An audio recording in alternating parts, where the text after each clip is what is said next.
Do you want to see a game that is shockingly brilliant? Do you want to see a game that is more entertaining than watching Hikaru Nakamura read the news? Stop reading these articles. You'll lose brain cells. I just find it hilarious. Why is he always reading the news anyway? Well, anyway, you've come to the right place. Welcome to Chess Dog. I'm John, and today we have an unbelievable game. This is between Hikaru Nakamura and Grandmaster Quang Liem, and they're both 2,700 plus FIDE rated chess players. This is a rapid game. Let's get right into it. This is just a fantastic game. Grandmaster Lee has white, Hikaru has the black pieces. D4, knight f6, knight f3, d5, c4, e6. Mainline Queen's Gambit declined. Bishop g5, h6. Hikaru asks the bishop, what do you want to do? The bishop could go to h4, but instead Grandmaster Lee plays bishop takes f6. It gives black the two bishops, but it speeds up white's development. Bishop f6, e3, castles, rook to c1. The rook prepares for the potential opening of the c file after c takes the d pawn. It's a natural square for the rook. Hikaru plays c6. This way he could take with either pawn. It would be his choice. Now, Grandmaster Lee had to win the game, so he plays what really is the most aggressive, very modern move in the position. He goes ahead and plays h4. Harry the h-pawn, as he's come to be known, and this sets up a really fast attack. The g-pawn can come forward, g4, g5, hitting the bishop. At f6, opening up the h-file, very, very aggressive. This move, h4, has been played over 60 times in my database, and the move Hikaru plays in response is the most accurate defensive move. He plays g6, a strong move. It allows the bishop at f6 to tuck back to g7, but also, and this is important, listen to this, when white advances the pawns, this allows black to advance the opposite pawn, which we'll see in a second, allowing the king side to stay locked and no files to be opened up. And Grandmaster Lee plays h5, and that's what Naka does. He immediately plays g5, right? He locks up the king side, so there are no open files leading to the king. Grandmaster Lee plays bishop to d3. So he says, well, I don't have the files, but I have the light squares that I can attack, particularly h7. So I'll play the bishop to d3, bishop to b1, queen to d3, and threaten mate on h7. Knight to d7, bishop to b1, following the plan. Bishop to g7. Now, first thing that he does is he takes on d5. So Nakamura has a choice. He can take with the c-pawn or the e-pawn. He takes with the c-pawn. If he takes with the e-pawn, then queen to d3 and f5. Now, the computer's fine with this move f5, but as in the real world, black's king just isn't very safe here. I really hate all that air around black's king. I wouldn't want this position in an actual game. Computers can defend it, but in the real world, I wouldn't want to mess with it. Naka takes with the c-pawn, queen d3, and in this position, f5 is a little bit more comfortable because you have that e6 pawn that sort of keeps it rock solid. If he plays knight to f6 to defend the mate on h7, white gets access to the e5 square with his knight, and is doing pretty good here. So instead, Nakamura plays rook to e8. This way, the king can run to f8 after queen h7. Then the knight can come to f6 and kick the queen out. But look at the relationship of the two rooks. They're ripe for a fork. So Grandmaster Lee plays knight to b5. And threatens that fork on c7. So Nakamura plays rook to e7 to move the rook away from the forking threat. The problem with rook to e7 is it blocks the queen's access to the g5 pawn. And Grandmaster Lee says, well, I've got a sacrificial opportunity here. I can sacrifice my knight on g5 and open up lines of attack. The queen can't retake on g5 now. So boom, knight g5, hg5, h6. He's given up a knight for a pawn, but he has a very strong attack. The bishop goes to f6. It has to. If the bishop goes to h8, queen h7, king f8, queen takes bishop mate, and bishop to f8, boom, it's mate. So bishop to f6 is really forced here. Queen to h7 check, king to f8. And this next move is really nice. Rook to h5. What he's doing, he's threatening rook takes pawn. And then if the bishop takes the rook, queen h8 is mate. That bishop can't retake because it has to control the h8 square. Because the moment it would be mate. So let's say a6, then rook g5. That's it. He's threatening mate on g8, and if the bishop takes, boom, that would be mate. So the first thing that Nakamura does is he plays the queen to a5 with check. Now, the most natural move, when I just look at this position, is to just bring the knight back to c3. But what Grandmaster Lee does is he says, forget the knight. I'm after mate. I don't care about that knight. He plays rook to c3. This is actually computer's top recommendation.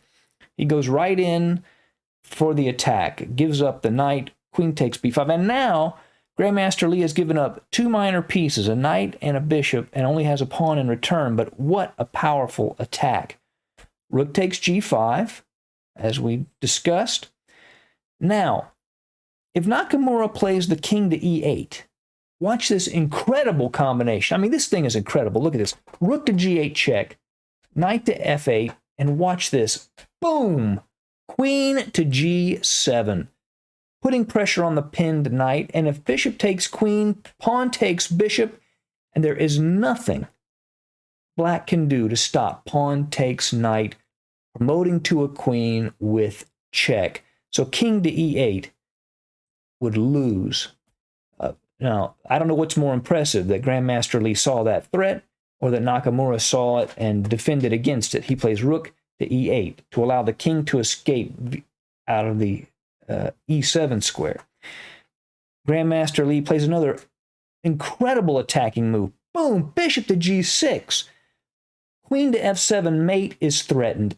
And if Nakamura takes the bishop, rook g6, a mate cannot be stopped. He's threatening rook to g8 mate. Also, rook takes bishop, knight takes rook, queen to g7 mate, and that would be it. So he's threatened with mate on f7. He can't take the bishop. So he plays king to e7, queen to f7 check, and if here Naka plays king to d8, queen to e8 is mate, because the rook at c3 controls the c7 square. The king can't go anywhere. So he has to go to d6. Now, so far, Nakamura's defense has been really amazing. He's found all kinds of tactical possibilities. And here, Grandmaster Lee plays e4, which looks really strong, right? I mean, he's threatening a fork at e5. The pawn can't be taken by the other pawn because there's a lateral pin. The rook would take the queen if he plays pawn takes pawn, right? It turns out that the computer says that queen to e8 is definitely the best move here. But I will say this, e4 is definitely the most interesting move, and Nakamura still has to continue to play with deadly accuracy, which he does. Bishop takes d4, e5 check. Now look at all the ways Nakamura can go wrong here. If he takes with the knight, boom. Queen to c7, checkmate. What a treacherous path. So he has to take with the bishop. Rook takes bishop. Now, if he takes the rook with the knight, it's still the same, queen c7 mate. The computer likes rook to e7. Then after queen e7, king e7, h7, going to the queening square, and after knight takes queen, and queen to g7, king d6, and it's just an equal but very, very complex still game on the board. Instead, Grandmaster Lee plays queen takes b2. Excuse me, that was Nakamura. Nakamura plays queen takes b2. Grandmaster Lee plays rook e to e3. Now, there's no fork here. It looks like there's a fork, but then rook c to d3, and the pawn is pinned and can't take the other rook. So Naka plays rook to e7. Now watch this. He doesn't move his queen, even though the rook is threatening to take it. He plays h7, threatening to queen the h pawn. Now, if he takes bishop f7, queen to b1 check, king e2, queen takes pawn. Do you see the move white plays here? Rook takes e6 mate. would be the response in that case. You could play queen to b2 check, king e1, queen, and it would be a perpetual, because if white tries to play king to f3, Nakamura could play knight to e5 check. And if the king moves, knight takes bishop, and it controls the queening square. And if the rook takes, queen takes c3 check would work. So that would be a drawn position in that case. Queen to a1 check, king e2, queen b2, king f1, queen to a1. Now, Naka looks like he has a perpetual here. But Grandmaster Lee really wanted to win. He needed to win given the tournament situation. So he plays rook to e1. Strictly speaking, he should have taken the perpetual, but he needed to win, so he has to take the risk. And now queen takes bishop, queen to f4, check, e5, queen to h6. Now this sets up a discovery laterally, right? The bishop can move and create a discover check. It also allows the queen to support the h-pawn going to the queening square.